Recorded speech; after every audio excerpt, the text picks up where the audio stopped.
மகாலட்சுமி நம்ம வீட்டுக்கு வரணுமா? வந்தால் மகாலட்சுமியே அப்படின்னு நாம் சந்தோஷத்தோட நிறைவோட பாடணுமா?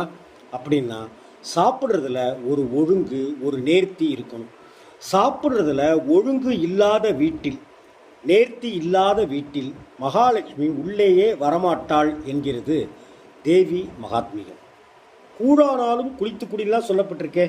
பசித்த பின்னாடி தான் புசிக்கணும், பசிக்கும்போது தான் சாப்பிடணும்னு சொல்லப்பட்டிருக்கே.